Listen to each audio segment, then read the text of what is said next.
Good morning, everyone, and welcome to this EU Circular Talk on the EU Digital Product Passport, Learning from Sustainable Frontrunners. My name is Alex Braley from Sustainable Public Affairs, and I'm delighted to be your moderator today. This webinar is an initiative of the EU Circular Economy Stakeholder Platform, a joint initiative by the European Commission and the European Economic and Social Committee, and delivered to you through the Leadership Group on Sustainable Products and Design, the members of which you can see listed at the bottom of the slide. Now, before we move over to the content, and we have a lot to talk about today, please let me just take a moment or two to set the housekeeping rules. This event is public and recorded, so you will be able to watch it back afterwards. The aim of the EU Circular Economy Stakeholder Platform is to create debate and discussion. So keeping with this ethos, please do share your questions and comments in the chat function. And we have a dedicated team working hard behind the scenes to pick up your questions, group them, and we'll try and get through as many of them as we can together with our excellent panel today. And thank you also to those who sent questions in advance, really interesting, and we will also do our best to get through as many of those as we can also. Similarly, we're looking forward to getting your reactions and a debate going on social media. So if you are tweeting about today, please use the hashtag EU Circular Talk when doing so. And after this webinar, there will also be an opportunity to network with speakers and fellow audience members and to continue the conversation using Spatial Chat. Spatial Chat is a virtual networking forum, and more information on that will be provided at the end of this webinar. Why is it important that you engage today? Well, today's discussion and its inputs will contribute to a report on the topic of digital product passports that will then be discussed at the next annual conference of the EU Circular Economy Stakeholder Platform. So this is also your opportunity to express your voice. Moving on then towards the substance of today's webinar, digital product passports, commonly known as DPPs. What do we mean when we speak about a digital product passport? In a nutshell, because our excellent expert panel will be taking you through the ins and outs, the basic idea of the digital product passport is a means to electronically register, process and share product-related information amongst value chain actors, authorities and consumers and others. The European Commission's proposal for the Ecodesign of Sustainable Products Regulation of 30 March defines the product passport as a set of data specific to a product and that is accessible via electronic means through a data carrier. So we're talking about the collection and making available product data in an electronic, easily accessible way. And why does it matter? This is expected to increase transparency and access to product data, which in turn can enable, when it comes to the circular economy, value retention operations such as reuse, refurbishment, repair and recycling. And whilst the circular economy remains the main driver behind the DPPs, other uses are also possible, for example, to facilitate monitoring and enforcement. And we will be discussing all of these challenges, opportunities and others with our fantastic panel. So that brings me to our first speaker today. I would like to introduce Maria Nicolopoulou, member of the European Economic and Social Committee. Maria, welcome. Thank you, Alex. Thank you for the invitation. Good morning, good afternoon, good evening. I know there are people following the debate from the States as well. So well done for being here with us on this different time zones. And from my side, I would, yes. Sorry, Maria, just to say, just to introduce you fully to the group. Sorry. Wave. Maria is the president of the Equality Group also in the EESC and vice president of the NAT section dealing with environmental policy issues. and I know you have a keen interest in the circular economy. So delighted to have you with us today. And the question I just wanted to put to you before I then leave the floor is, can you tell us a bit more about your work on the circular economy and what role you see for the digital product passport in the future EU economy? Over to you, Maria. Yes, now over to me. Okay, so before I jump into your question, Alex, I would really like to thank the leadership group of the European Circular Economy Stakeholder Platform, the one on the sustainable product and design, who suggested the topic and they co-organized the event, because it really is a timely moment to have this discussion. Apart from all these titles that you mentioned in my work in the EEC, I'm currently one of the 3 members that represent the EEC in the steering group of the platform. Maybe for our friends who are not very much familiar with the EEC, we are a consultative body of the European Union. So every time there is a discussion in the European Commission or there's a proposal for new legislation, we bring forward the opinion of the organized civil society. And as part of the European Circular Economy Stakeholder Platform, it is a project to really accelerate and promote circular economy. But the idea is to be able to do it from the base, from the stakeholders. And this is why, if you've visited the platform, you see all the content and all the good practices and initiatives that they are there. They are all coming from the ground, from the people.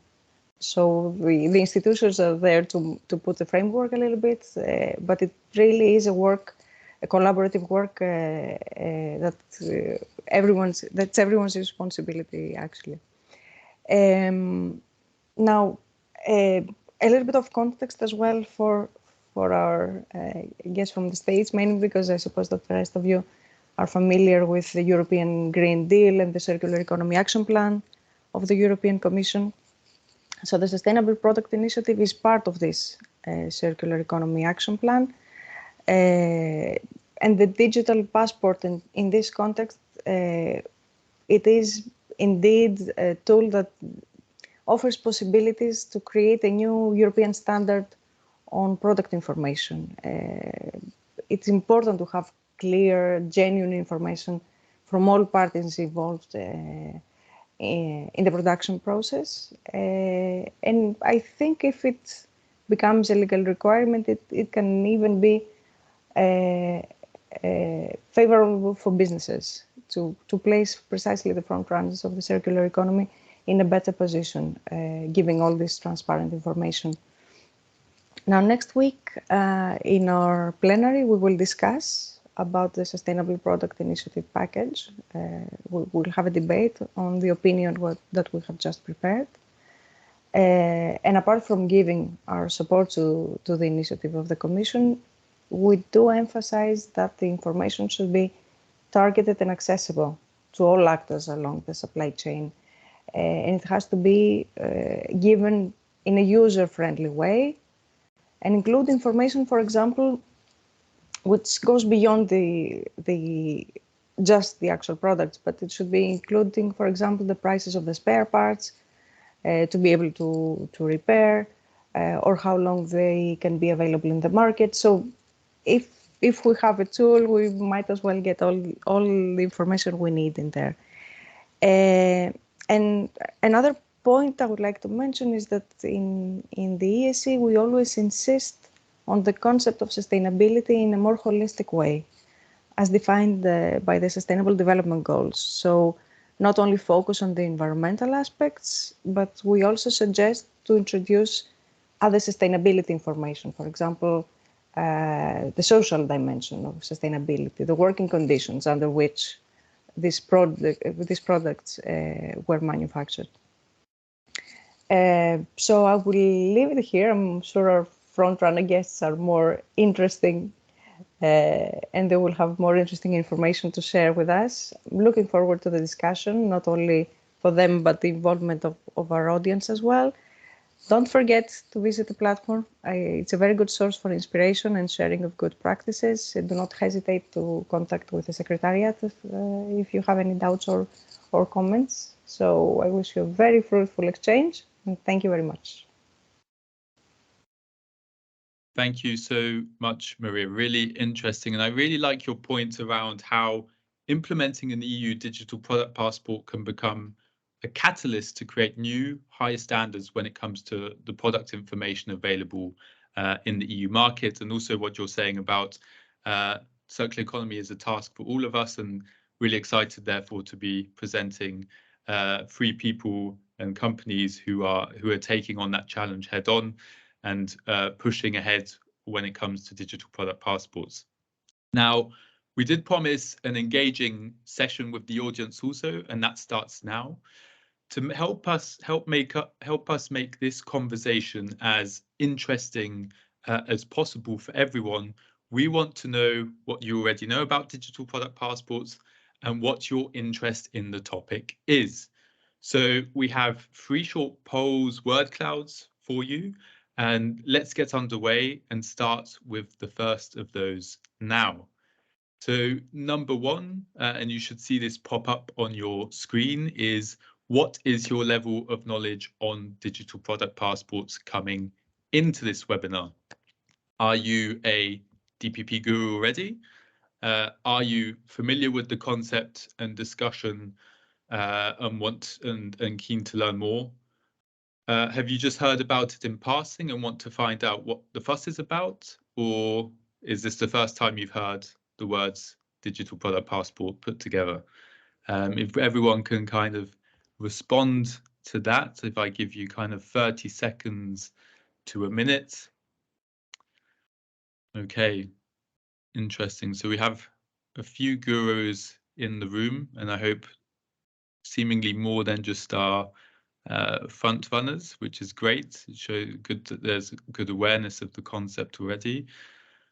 I see most of you are already familiar with the concept and discussion. That's also great. That will allow us to, in the Q&A, also, I think, go into depth of some of the more specific challenges. Fantastic. Maybe we can then move to our second poll, which is, what does a digital product passport mean to you? And this is a word cloud, so please feel free. We're just keen to kind of get an understanding of what it means to you, because as we see in the debate, lots of people interpret and see different priorities for it. So we've got transparency, traceability. Those are definitely topics we will be touching upon today. Consumer awareness, product responsibility, game changer. I like it. Optimistic.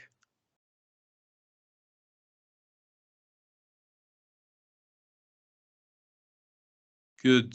So transparency and traceability quite high in there. Also data quality, another topic, and data exchange. Key topics also, which we'll be touching upon during this discussion equally. Good. Then maybe our last word cloud, and then our final word cloud. So I am interested in the DPP as. I think here we would appreciate your input. Are you following this as a consumer, as a manufacturer, supplier, an SME, a surveillance or authority? So what angle do you come at the DPP? What is your the motivation for your interest in this exciting topic? Okay, intermediary, manufacturers, legislators. So really good mix of audience we have here today. Enabler, interested to learn more what that means.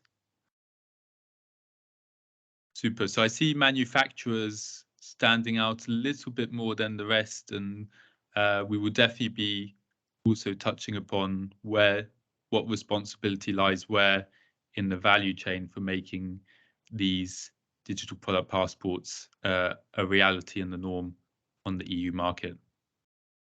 So thank you all for your engagement and the responses.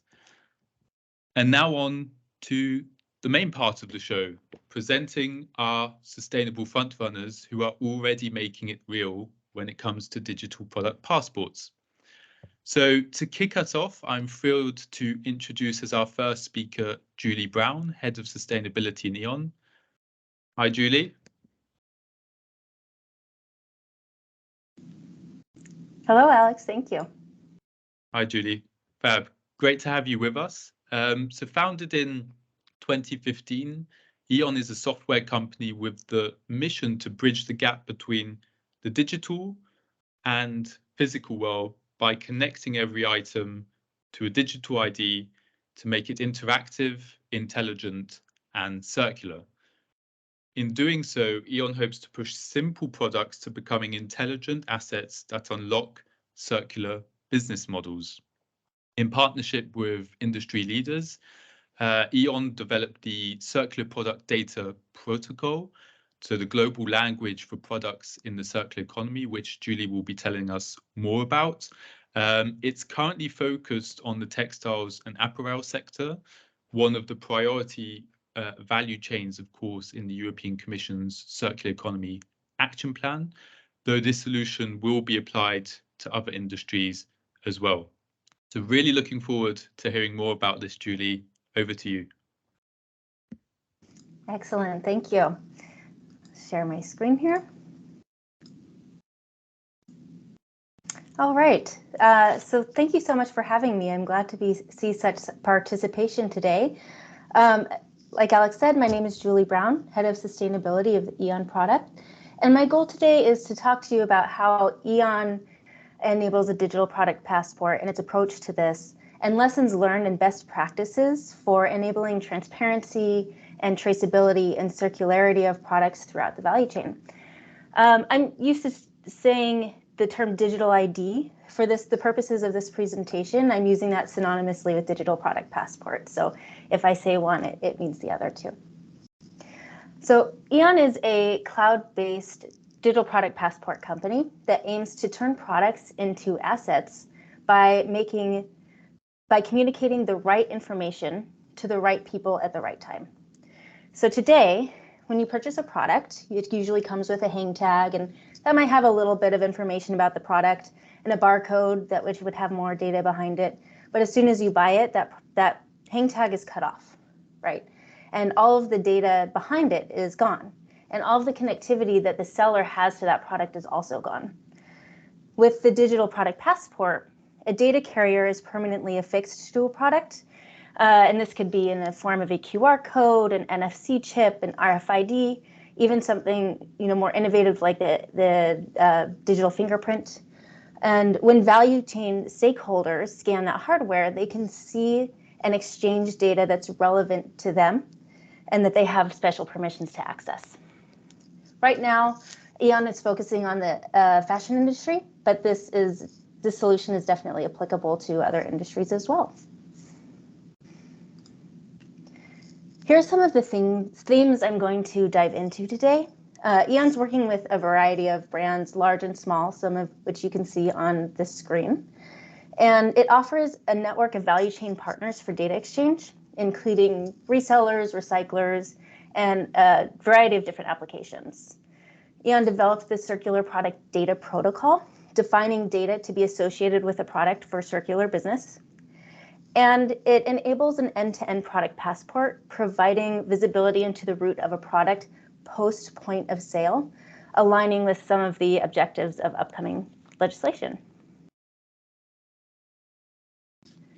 So digging into each of these a little bit more, in partnership with the Sustainable Markets Initiative Fashion Task Force, E.ON is the technology partner to luxury brands committed to digitizing all products by 2025. So it's become very clear that companies are really hopping on board with the idea of a digital product passport. They're seeing the value of this, and they're making big commitments that will be happening quickly. I want to dig into data early on here because I know it's such a big topic.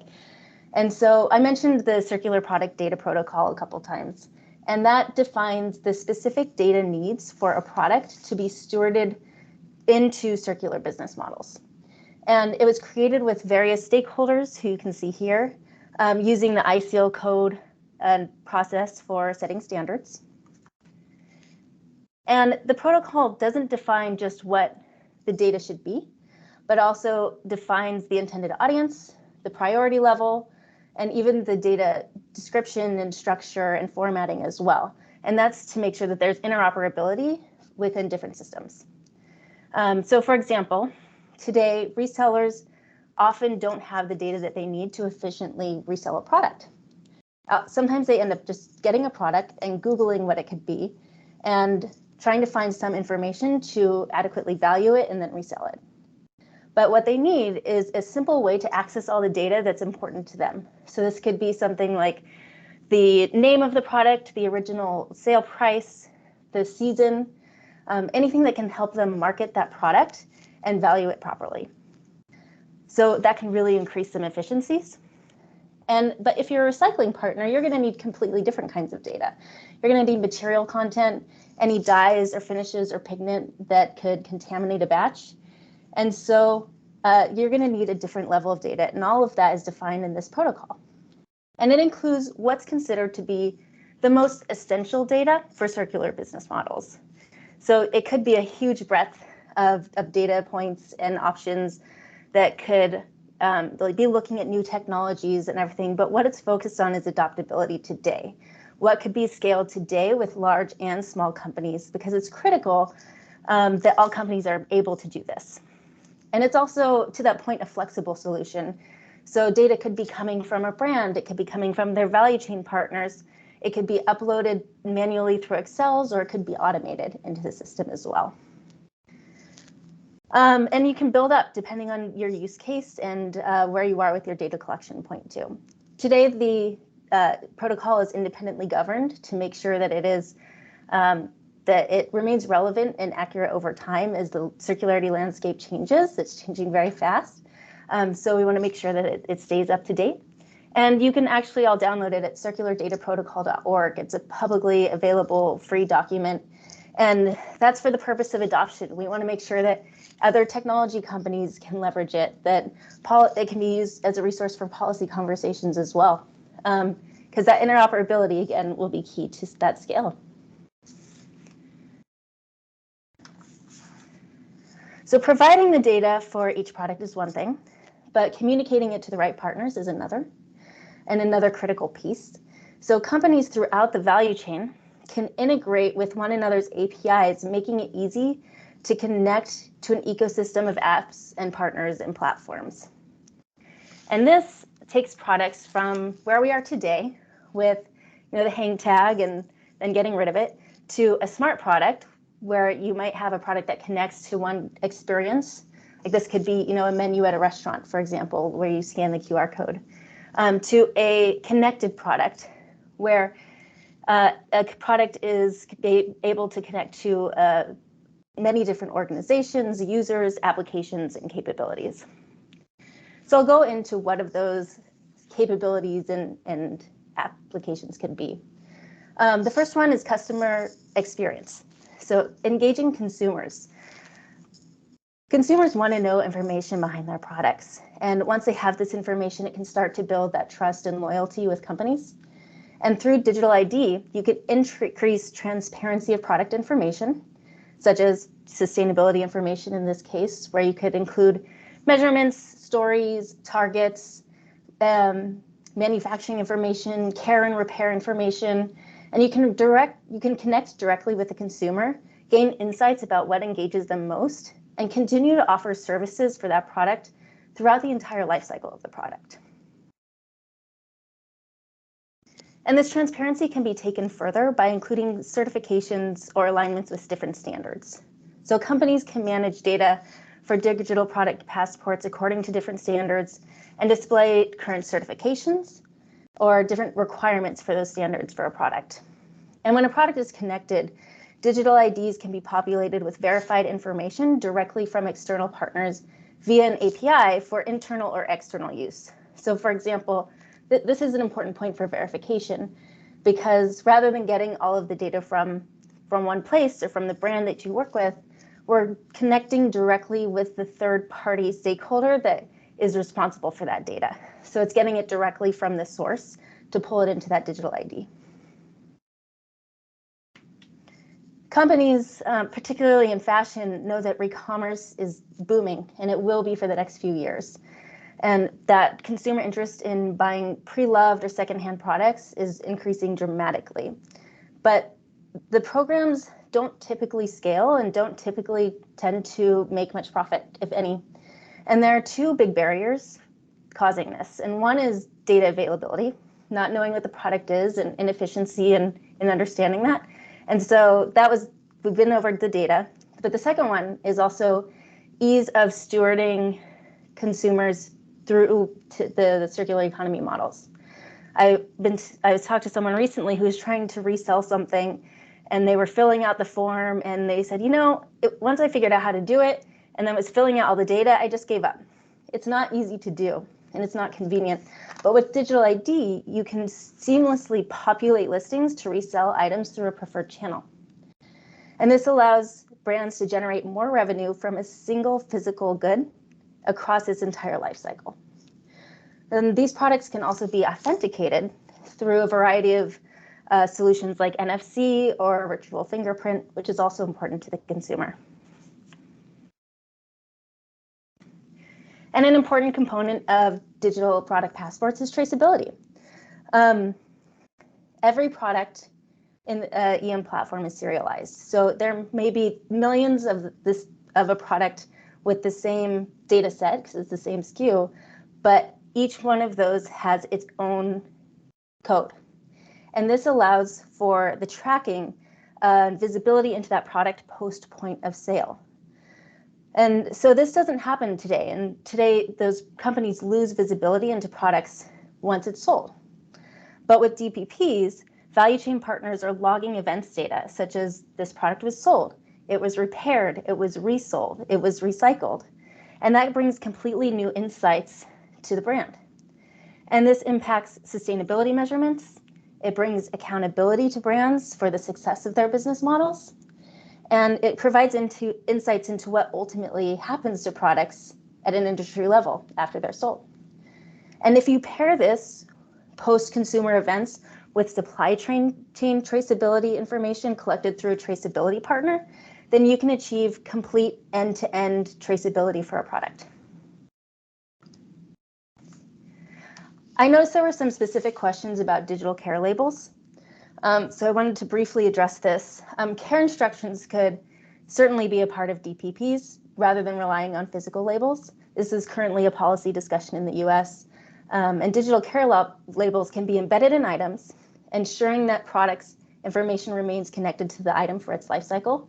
And it can also be enriched with other information like the product's quality or repair instructions or end-of-life options. And speaking of policy, this is true for any sustainability-related policy when it comes to transparency. So if you're required to communicate certain data points in certain regions, the digital product passport can make sure that those data points are within the digital ID and can be communicated to the right people in the right places. So in conclusion here, I want to end with some best practices that we have learned along the way. One is to remain hardware agnostic. There are a lot of different types of hardware emerging, and not every product is going to require the same kind of hardware. It's going to need to be a variety. Also, establishing a network to make the right information available. Everyone's going to need to be able to exchange this data. And the data is going to need to live in different places and just have a repository where that communication can take place. Aligning on a shared language. So we have our circular product data protocol, but this will need to continue to make sure that the right data is gathered, that it can be consistent, and then it can be interoperable between systems. And the last one is serializing each individual item to enable that end-to-end traceability and accountability. All right, and that's all I have. I look forward to answering some questions later. Thank you. Super. Thanks so much, Julie. Really interesting everything, and particularly around the protocol and the whole system you've kind of brought in and built around that. I have plenty of questions, but we'll save them for the Q&A. Moving on then, thanks Julie. Moving on, I'm delighted then to introduce our second speaker today, Nathan Williams. Welcome, Nathan. I think you're with us now. Good morning. How are you doing today? Super, great to have you with us, Nathan. So founded in 2018, MindSpider has created a traceability platform and protocol empowering companies to follow raw materials along supply chains and to share their sustainability data in the form of a digital product passport. MindSpider's vision is a world where tracked, responsible products are the norm rather than the exception. And it delivers this traceability using a blockchain system and a simple QR code as the data carrier. MindSpider has also been supported by EU's Horizon program. So a lot happening, a lot of interesting, a very interesting theme, of course, with the whole question around security of supply of raw materials. So yeah, I think we're all really excited to find out more about MindSpider. So take it away, Nathan. Thank you so much, Alex. I'm just going to share my screen here. I don't have as complex a presentation as maybe some of the others. I just have a single slide that I want to talk from. But what I wanted to focus on is a little bit of our experience with product passports and sort of what our learnings from that were, how people are understanding that, and some ideas that I had around the direction that it should go. Okay, so just a bit of the background around MindSpider for everybody is we got started back when dinosaurs ruled the earth and Bitcoin had just crossed over the $1,000 mark back in 2017. And back at that time, there was a lot of question around, specifically around conflict metals. Now, obviously, we've moved on from that to other issues within the mining and metals industry, but our focus is still on metals and products within metals. But back at the time, that was right when Donald Trump was inaugurated as president of the US, and a lot of people were concerned that there would be a rollback of conflict mineral regulations. And so there was a big question around, you know, how can companies be sure that what they're buying is responsible? At the time, we had this idea of sort of a digital twin model where you would attach a QR code to metal, and there would be a digital version of it that would go along with the material, and you have this complete chain of custody end to end. The thing is, we built a system to do that, and we got on a couple of big partners early on. We had Google, we had Volkswagen, we had Cisco, and we got together with a couple of big tin producers to track tin end to end, and we did it. And there was a lot of learnings from that, and that end-to-end traceability. And we ended up redesigning the system to be closer to a product passport model rather than this past relay race sort of digital twin model back in 2019, based on the learnings from this project. And so some of the learnings that we had were, first of all, it's really difficult to have participation from large companies, especially from a large consortium of companies. Like, just to get everybody onto a meeting is slow. To get information shared, everybody's got their own interests, and for a small project, it works. But as soon as you get into larger projects, you get legal departments from different companies that are in different jurisdictions involved, and this increases the complexity and the time to get this into commercial markets. The other thing was that when we're talking about sort of a closed system traceability where everything starts at the producer and you're tracking all of it all the way along, it means that it's the companies who have the most interest in getting started, which are the OEMs, you know, the automotive manufacturers, the battery manufacturers, the electronics manufacturers. They have trouble getting started because you just don't have enough tracked suppliers. And so we started to ask ourselves, how can we make it so that even with partial data, it's still valuable and we can sort of grow the system organically. And so that's where we came up with this concept. There was some talk around product passport back at the time, back in the early days of the pandemic, and we started to ask ourselves, what does that mean? And so we conducted a number of customer interviews where we said, look, if we had a product passport, first of all, what does that mean to you?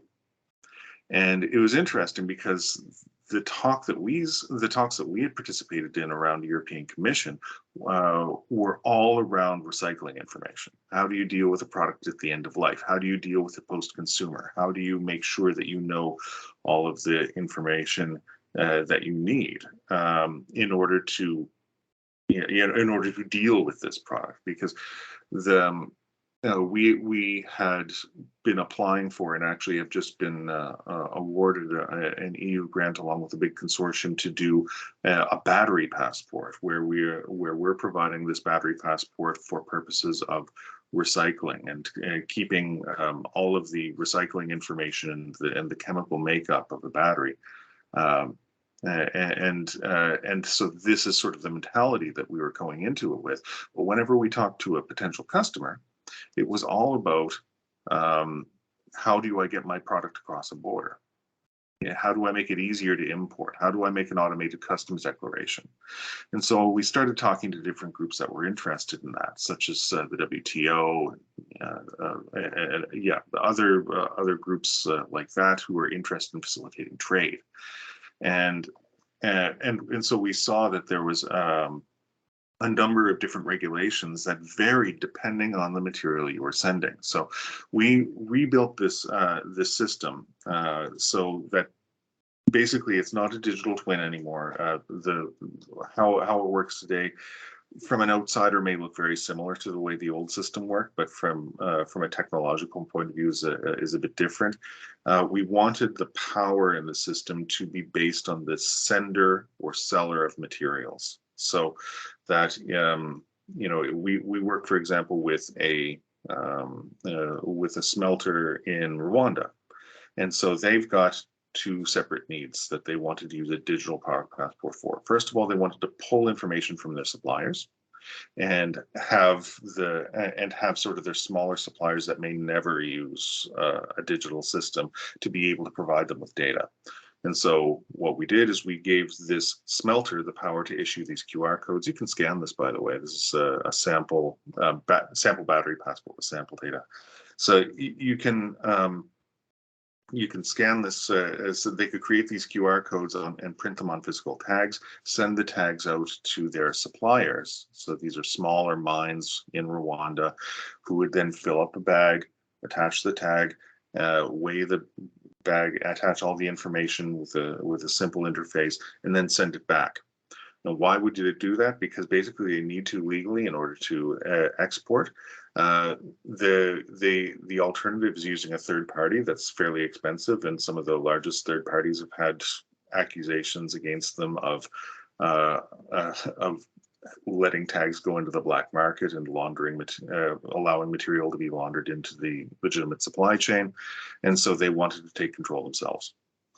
And so then further on from that, after this metal was processed, they could attach their own QR code to it and send it to the next person. Now, all the QR code does is it links to this digital product passport that doesn't have an owner. Okay, so the old system where you have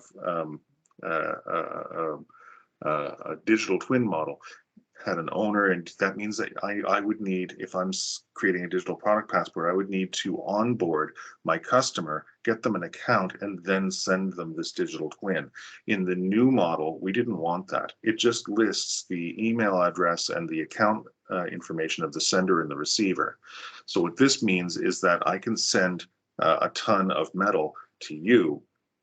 Even if you don't have an account yet, you can scan the QR code, you can see what's there, and then you can create an account when you log in. So it feels a little more like a regular web service, even though it's on the blockchain.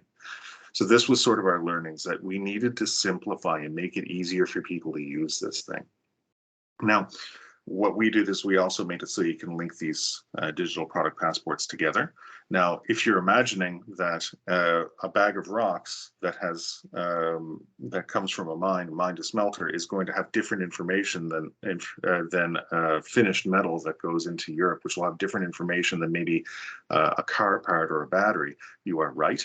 And so that's one of the reasons why we were thinking that it's also important to have flexibility of data, because you're not going to get a single data template that has one size fits all. Okay.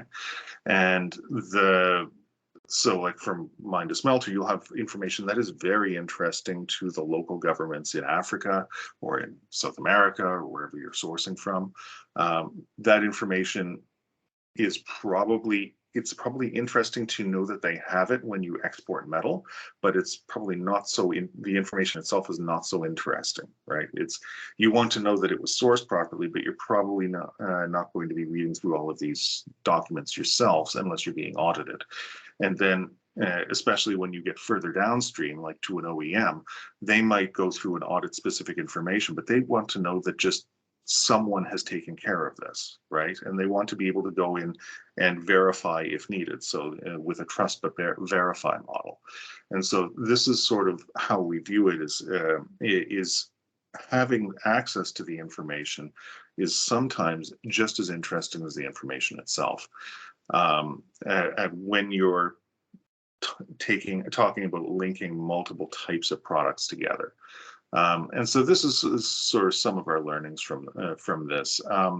When we're working, for example, with metals and metal smelters, you've also got finished metal, but you also have the waste. That is quite interesting, because this can be used as an input in other processes, and we do this already.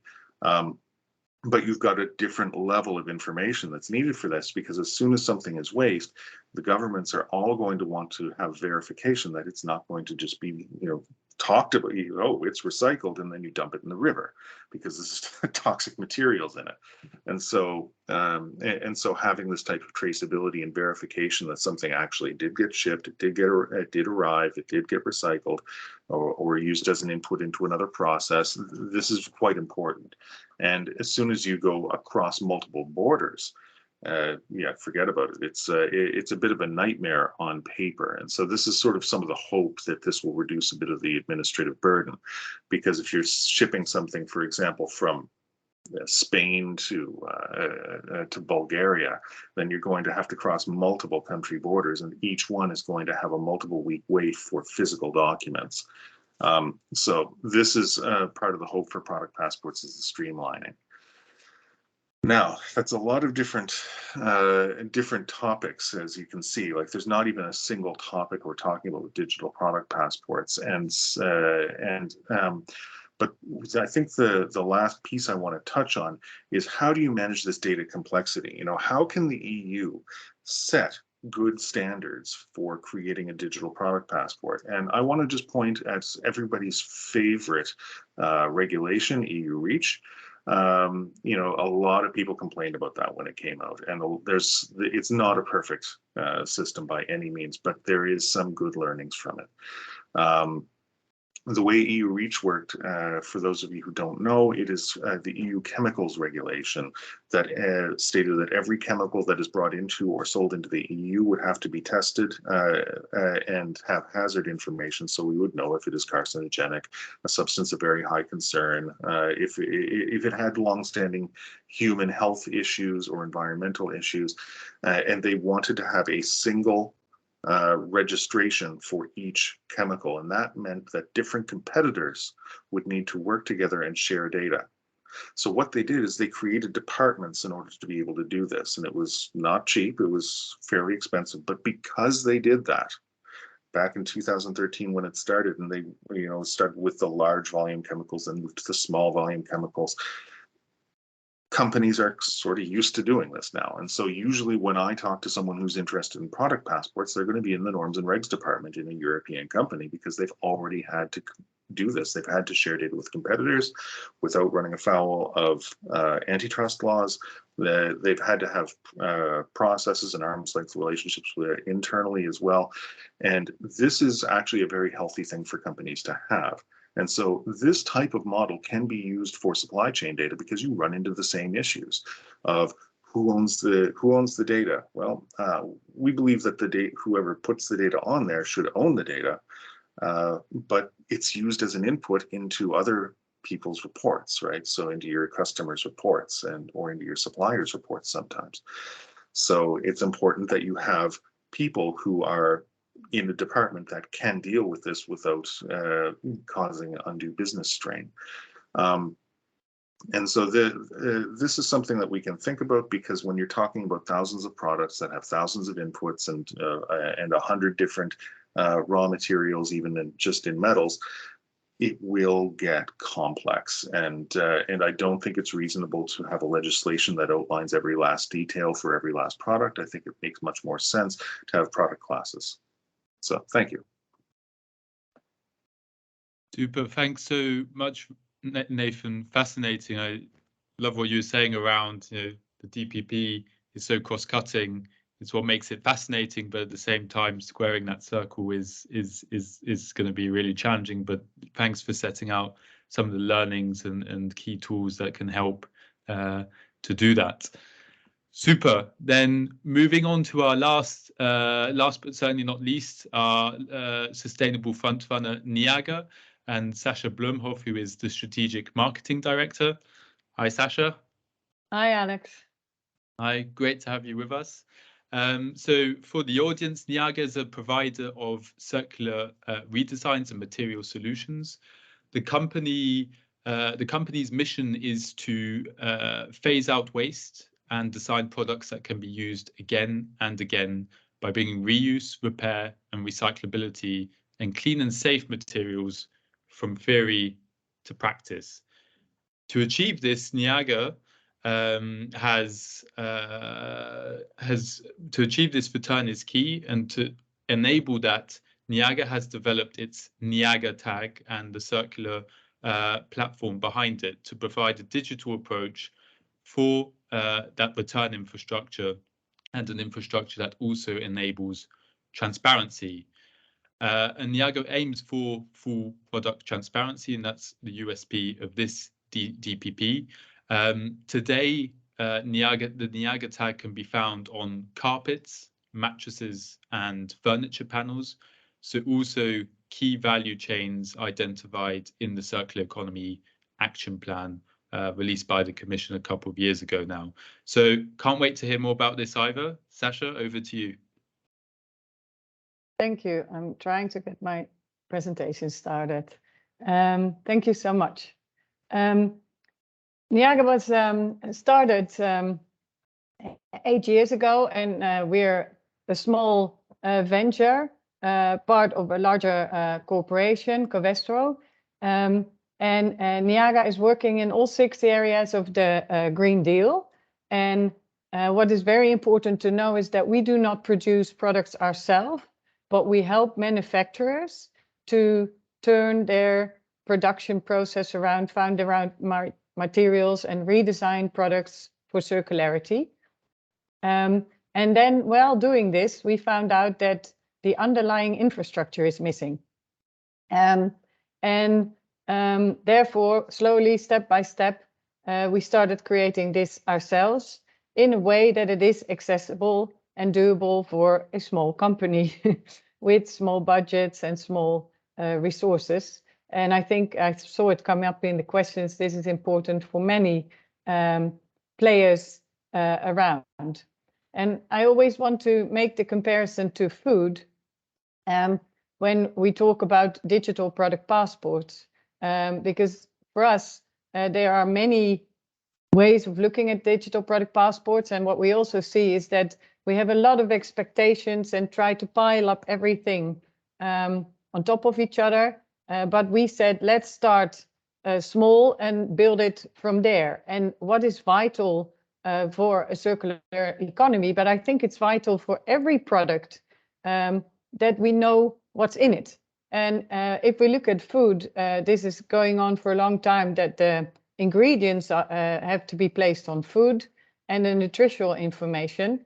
And we see that the nutrition information was only harmonized in 2008. 2011 on an EU level and ingredients in 2014, but the discussion has been going on for a long time. And now that it's there, we can actually make claims about these products based on that information. I can check it as a consumer, and I think this is really important for products as well. Consumers have the right to know what is in their products, and then you can say that a product is vegan or it doesn't contain sugar, etc., all these things that you want to do as a marketeer. Then looking at the ESPR, and we think this is fantastic because then we're starting this discussion to get this type of information for products as well. The goal is that in the end, they will become more durable, reliable, reusable, etc. That's how we started, because we said for a product to be circular, it actually needs to come back.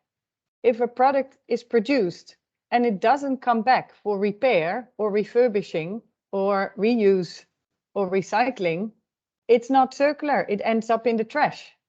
And we have no infrastructure for the return. So that's where we started.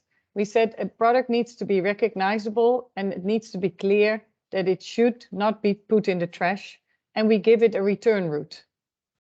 Then the second thing we learned is it needs to be clear exactly what ingredients are in, not just for the consumers, but also for the recyclers. And for example, we created a fantastic mattress together with Auping. And that mattress, one of the elements, one of the components was, sorry, I have to say it differently. The mattress is made of polyester with steel. These are the only two ingredients. The polyester can be recycled multiple times, endlessly, and the steel can. But one element of polyester contained tiny traces of cotton. There's nothing wrong with cotton, but the cotton hindered the polyester recycling. So we worked with the supplier to get the cotton out. And therefore, it is so important that the very little details are also known. And at the moment, this is really difficult. We have to analyze every material, check it. The information is not available on that level where it needs to be available. So one of the things that we always do is material analysis. And then we make sure that all that information is transparent in a digital product passport. We're doing this across products, industries, countries. So here you see products with labels of many different producers, manufacturers that we work with. And what is very important, that this digital product passport actually showed what is inside. So it's not a certificate telling you what is not in it. No, it tells you what is in it. It is not a marketing tool.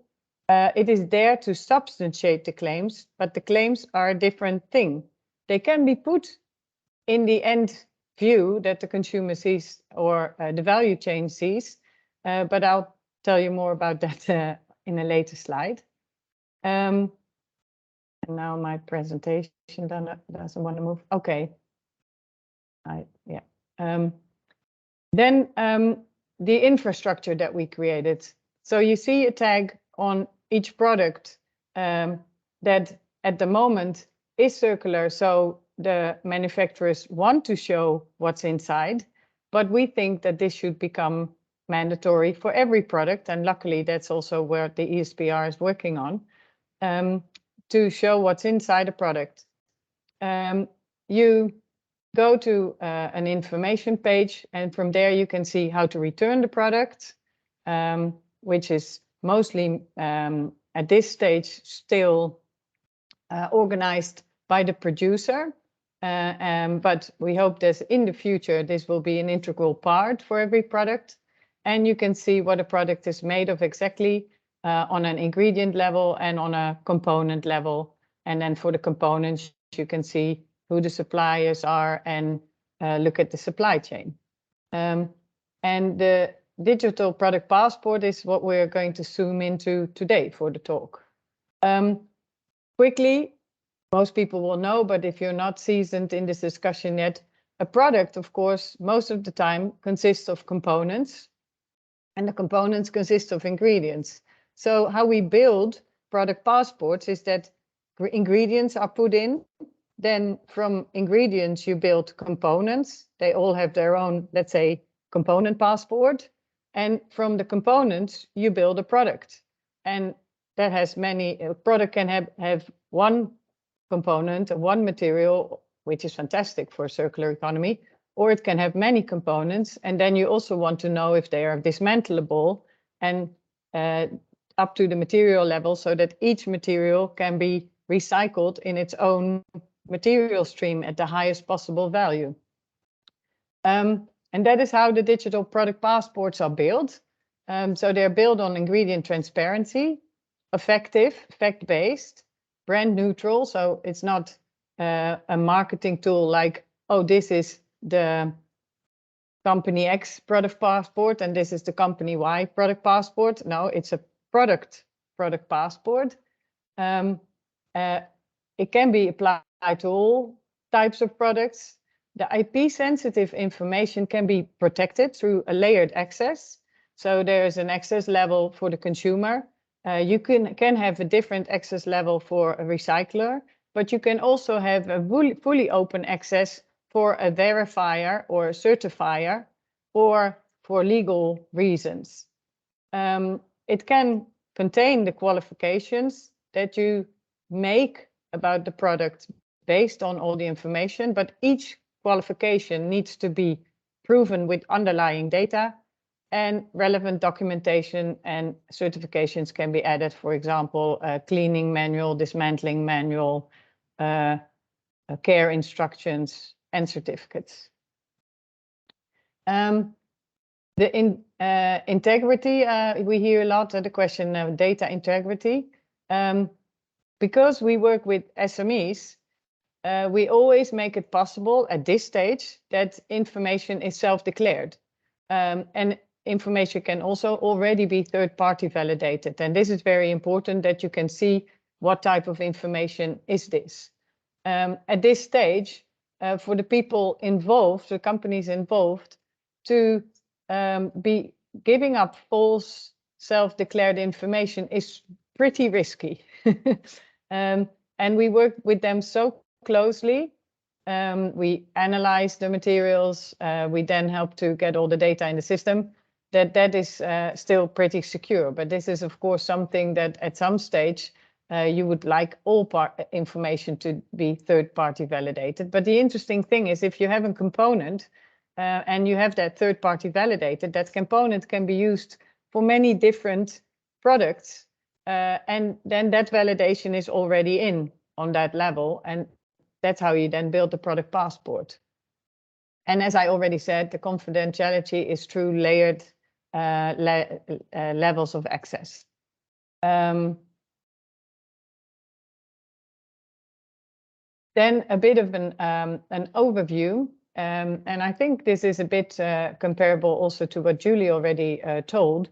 What you see is that the end users, the people in the value chain, see a front end, and through an API, the digital product data, passport data gets made available in the front end. And what we're working on, and this is not yet fully the case, so this is what we're working on, is that all the different data providers can work with that API. So if you have your values chain information in Toxnot, it can work. If your value chain information is in SAP or another database provider, this can all work together, and the information can end up in the front end. Ratings, because we also have the EU working on a ban on green claims. So once we have more standardized standards there, that can also be integrated and become visible. The product registry number is also always central. And of course, you get there from your touch point with a QR code or RFID or another way, because I think there will be developments there as well. That was in a nutshell what we are doing and what we're working on. So thanks a lot. And if there are any questions, let us know in the chat or contact me. Super. Thanks a lot, Sasha. Really interesting, and the whole question around how transparent can we go and the comparison with kind of what exists in food already. Yeah, Alex, that might be a good one thing to add. Sorry, because I didn't touch upon that in the presentation. That we actually developed our own level of standardization. So we are going pretty far in the level of information that is provided in the product passport, and that is the same for everybody that cooperates with us at the moment, and shows all ingredients and also added substances. Okay, really cool. And standards is definitely one of the topics we see emerging in the chat, and we'll come on to with the whole panel. So thank you to all of our sustainable frontrunners for sharing your journey to date and the insights and learnings on that path.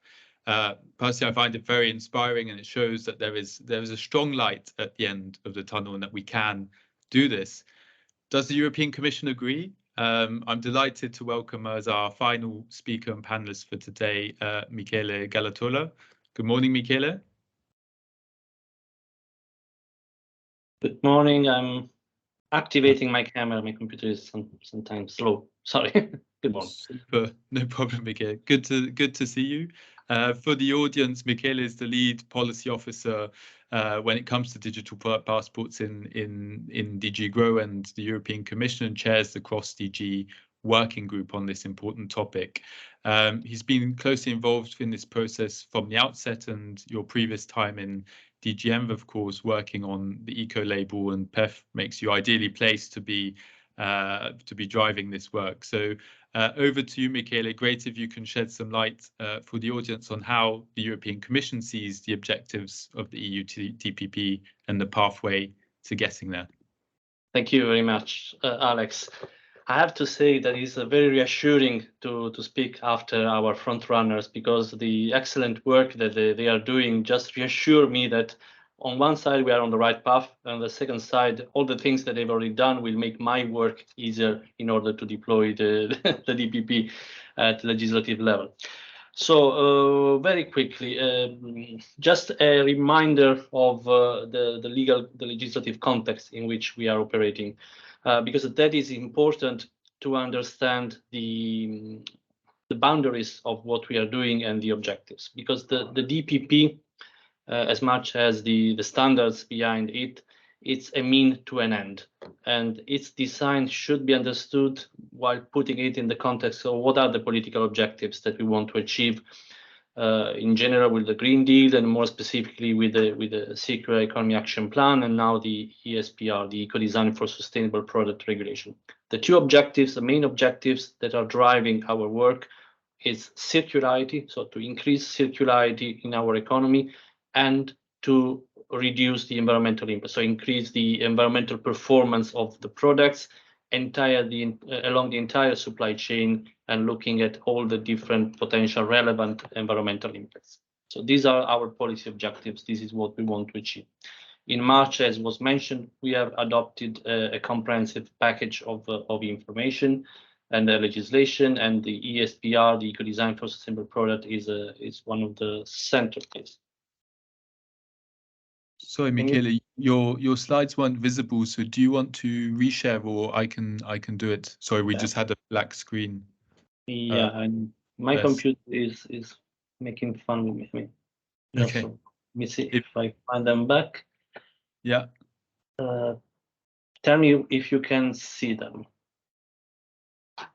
Can you see them again? I think you. At the moment, I don't see you sharing, so have you pressed to share? I am sharing, yeah. And on my system, it tells me that I'm sharing. If you cannot see them, maybe you can upload my slides and then you can share themselves. Alex, I will share. Okay. Super. Thanks, Milda. So, Michele, if you just mention when you want the next slide to come, and we'll support the process. Now I don't see what you're sharing. Great. Yeah, I think we just give it 1 second, then our colleague Milda will get the slides up. There we go. Super. There we go. Okay, please go to the next one. Next one. Yeah, perfect. Okay, so this is just to confirm what I was saying. The objectives is circularity and sustainability, and we are looking at it from different perspectives. Of course, there is the environmental dimension in our legislation, but there is also very important economics and industrial side, in the sense that we see, and I mean the speakers before have confirmed that sustainability and circularity is a way of making good business, is a way of growing in the right direction.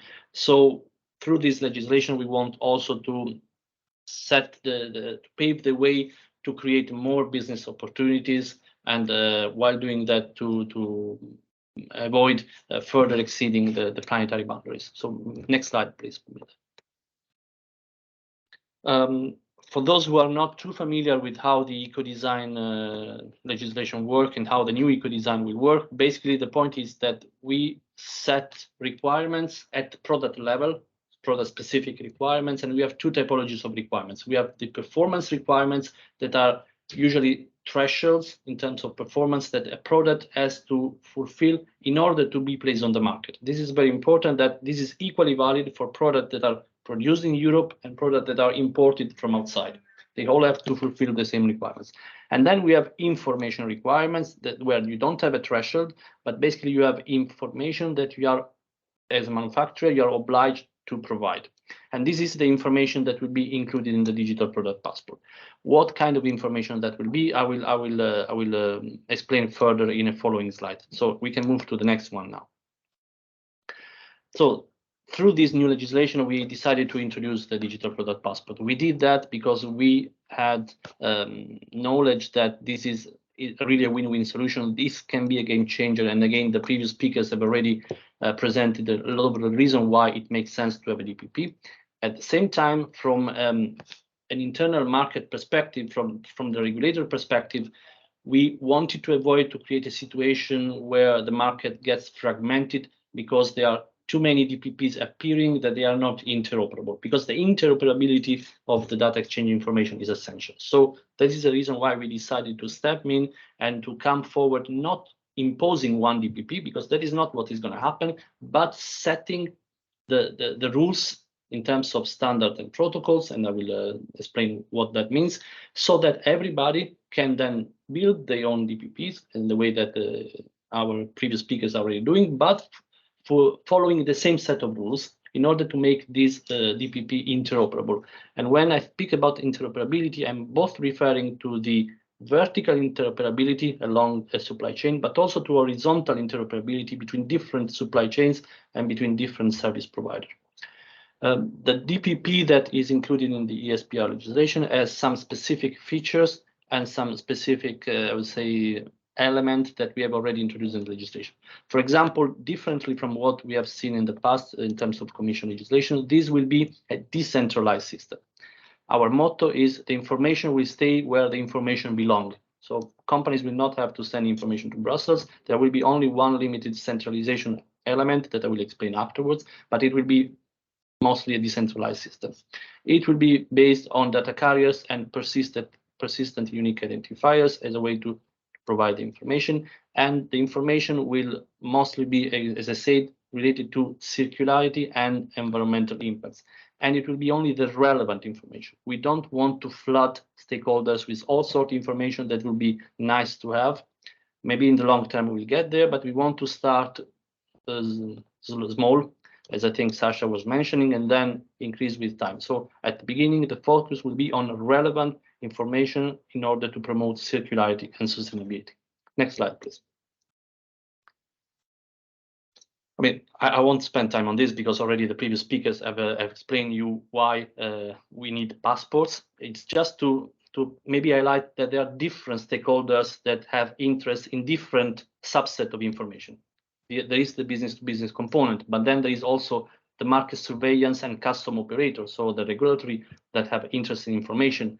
There is the interest in information of the recyclers. There is the interest in information by consumers, of course, and citizens, and then also interest in information by us as a policy makers, because that would help us also to design future better policies, more targeted policies, and more efficient policies. And we will see why this is important to keep in mind that not everybody has interest in the same information. Next slide, please. Okay, as I said, in the legislation, we have introduced some key principles and features. And these are the kind of things where, according to us as Commission, we are not open to negotiate. I mean, everything is negotiable, but these are, for us, basic principles that are very important. The first one is that all the standards and protocols will have to be open global standards. No proprietary solution will be allowed. I mean, this is very clear for us. We want everything to be fully interoperable, and that is why we will rely only on international or European level standards that either exist or that we will develop, as I will explain in a following slide. In terms of the identifier has to be unique. So it has to be related to a specific product or an intermediate product, and they should be persistent. It shouldn't be linked to the domain of the website of a company, because if the company changes name or changes the website, then we lose the information. And this information has to be also persistent beyond the existence of the company itself, because if a company goes bankrupt, but the product is still on the market, we still need to have access to that information. In terms of granularity, we will work with 3 granularity levels, possibly. A model level, a batch level, and an item level. And what kind of level the DPP will refer to is something that will be decided product group by product group when we develop the secondary legislation. Another key principle is the access right. As I said, not all information will be available to everybody, but there will be specific access right per information. So if the chemical content, for example, of a plastic component of a product is of interest to the recyclers only, then will be only the recyclers that will have access to that information. Things like, for example, the carbon footprint, if there will be this requirement, may be of interest for the consumer, maybe of interest for the market surveillance authorities, maybe of interest for other people. So again, each information will have a specific access right. And then in terms of responsibility, it will be the economic operator placing the product on the market that will be responsible for 3 things. To make sure that the DPP exists for the product, because that is a precondition to sell the product in Europe. To make sure that the DPP includes all the information that will be included in the legislation, all the item, all the informational requirements, and to make sure that the information is complete and reliable. So it will be up to him also to chase the information along the supply chain, which is an important point that I want to make it. I know that is a difficult point then in terms of implementability, but I want to be clear that that is what is foreseen. Next slide, please. In terms of the rolling out, so how this will happen. 3 stages. The first stage is what we have already done, which is the adoption of the framework legislation, the ESPR, where we have included the definition of DPP, some key concepts, and the key features that I have just shown to you. Then the second stage is basically the creation of the DPP system. The DPP system is the IT infrastructure, so all the set of standards and protocols that will be necessary to make then the DPP operational. We will do that working with standardization bodies at European level and then when necessary at international level. That is why we are preparing the so-called standardization mandate. That is the mandate that the Commission gives to standardization bodies to then do the work. And then there will be a third stage that will be the specific secondary legislation per product group, where we will define the content of the DPP. So what information will be available and who has access to that information. In the next slides, I will clarify some of these concepts. If you can move to the next one. Okay, so here, these slides, it's a bit dense of the content, but I think it's important because it really gives you the snapshot of the entire DPP. So we need to get familiar with also the terminology. We have the DPP system, I repeat it, which is the horizontal infrastructure, the standards and protocol that will be the same for all products and for all DPPs. And the families of standards and protocols that we will develop are the 7 that you see there. So we will develop rules for data carriers and unique identifiers. One is already included in the legislation, it's the ISO 15459, but we will develop more. because we don't limit to that one. Then we will be set of rules and standards on interoperability, technical, syntactic, semantic, and organizational interoperability. Then we have rules on access rights management, rules on data processing, standards and rules on data security and privacy, data authentication, reliability, integrity, where, for example, we'll discuss if we're going to use blockchain, yes or no, what kind of blockchain we're going to use, if yes. And then things related and standard related to data storage. So these will be the DPP system, the common rules for everybody. And then we will develop the DPP data. So the product group specific data, this will be included in the secondary legislation at product level. And there, basically, you will have 4 typology macro families of information. What we call the track and trace, or that I call the biography. So information about who is the manufacturer, where the product has been manufactured, and things like that. Then you will have the information on the ESPR information requirements, so the information related to the circularity, technical performances, environmental performances of the product. Then you will have information related to compliance, because as some commenters have already mentioned, this is a potentially very powerful tool to improve the way how market surveillance authorities and member states and custom operators at the borders can do their checks. And then we will have another set of information that is the additional information, where you may find, for example, information on the other certificates, other labels, availability of spare parts, cost of spare parts, all instruction manuals for users. All that information may be included there. And I think this was my last slide, if I remember correctly. Let's have a try. Is it? Yes, it was the last one. So sorry for the IT problems, and back to you, Alex, with the floor. Super. Thanks, Michele. Really interesting. I think answers a lot of questions that have been populating the chat, and thanks for also actively responding to some of the questions pre your presentation. I think it's much appreciated by the audience. So we've had, time is running short, although we will continue the conversation after this event, as I mentioned. But I think let's get straight into the Q&A to benefit from the wisdom of our excellent panel for as long as we can, and maybe just picking out some of the questions that were pre-submitted before and during the event, a couple of themes that I would like to throw out there for Julie, Nathan, Sasha, Michele, and you to come back on. So I think one theme we see emerging is around standards, and I think there, as I understand it, there's a lot of work to be done there, but what should the immediate priorities be in that space so that we can push ahead in the next months and years? I think there's also a theme around data verification and data quality. So how do we ensure data quality as well as a system that creates trust? Because what we're asking the supply chains and consumers to do is to adopt this new system of digital product passports. How can we reassure them that it will work for them? And I think there's also the question around making sure there's not too many administrative burdens in there. And lastly, I think another theme that we see popping up is around sustainability claims in the DPP. So how do they fit together? What will the link be, for example, with the green claims legislation coming at the end of the year? And also, how does it connect with the EU eco label and other labels that are already out there? What's kind of the picture? So maybe if I put that out there, who wants to kind of jump in on one of those themes? Maybe, Michele, I can turn to you just on the green claims specifically, if you can maybe kick us off with that. Yeah, that is an easy one, because the green claims is not there yet, so we cannot comment on it.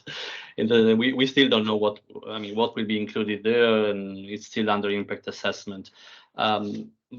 But what is important for me to clarify in that context is, this might be a little bit technical, legal things, but the DPP has been introduced in the context of ESPR, which means that only the products that will be regulated through ESPR will have a DPP. Products that will not be regulated through ESPR and may be regulated through other legislation, in order to have a DPP, they will have to introduce the DPP rules in their own legislation.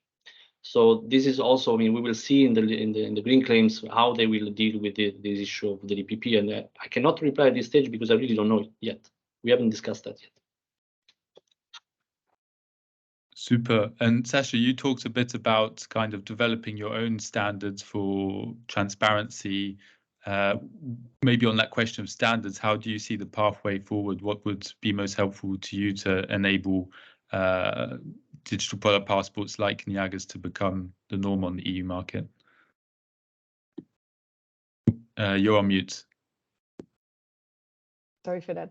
Ideally, of course, we would have a standard across the EU, because what you see, it is very difficult to get the nitty-gritty details of the material information. But I think this will take time. I know that ISO is working on a material declaration standard. So there's work done at the moment that might be able to help. And for the time being, we have set and developed our own standard. And we said, if you want to join in this, then this is what you will have to live up to. And we've done that because based on the learnings for what is critical in order to distinguish a product as circular and be able to recycle and reuse the materials, and especially on the substances and also substances of concern, you don't want to keep them in the loop. So if you are organizing closed loops, you also really need to know what's in it. And of course, we can work with sharing it off for on the consumer level in terms of IP, but it cannot not be in. We cannot say, oh, you only have to tell up to 1% because it's in the dirty details where it is important. Yeah, really super interesting. Maybe just to work through another theme that came up a bit is around the IT infrastructure. There are different ways and models here. I know, Nathan, you spoke a bit about blockchain and your choice on that. Maybe you can elaborate a bit on why you went down that route. In the kind of grapevine on DPPs, I have heard, for example, that it might be a bit kind of cutting butter with a chainsaw. So what would your reaction be to that comment? It's a kind of a big question because there are many different ways of running a blockchain. We went with blockchain specifically because we wanted to avoid the double spending of tags and unique identifiers. And we also, it was also partly to address this issue of data ownership. Because especially if you're going across borders or between companies that don't know or trust each other, from our view, it was important that data remain under the control of the data owner. And if it's in a centralized database, you start to have questions about data, like, can the data be data mined? Is it, can it be leaked? Is like, how does this work? So this was part of our design philosophy. And it's not perfect, right? Because you're giving data to a customer, right? A company sending data from themselves to a customer or from a supplier. Their business might depend on that data, and having that data sort of under the power of the sender of the data and not be relinquished means that they have to continue to provide it. But we figured that there are enough legal structures that exist away from the technical solution in order to address any issues. So if I send you data and then I delete it later, then you would have other ways of redressing that wouldn't necessarily need to be handled through the system. And I think that as a tech provider, like, it's important to remember that there are off-chain and off-system ways of approaching some of these conflicts, that not everything needs to be handled by the system itself. Like you were mentioning, for example, about data trust. There are existing methodologies for data trust, and that don't necessarily need to be handled by the system itself. You look like you want to interrupt me or say something. No, you finish. I'm just conscious of time and also want to give Sure. Julie the opportunity to come in also. And I think a bit linked to that, one of the questions we see that's come up is how to keep the digital product passport updated as products like apparel, clothes go through its life cycle. How do you see, how has E.ON addressed that challenge, Julie, sort of keeping the digital product up to date as it moves through its life cycle, and does the protocol you've been working on address that? Yeah, and that's one of the beauties of the digital product passport, is that it allows that data to stay up to date.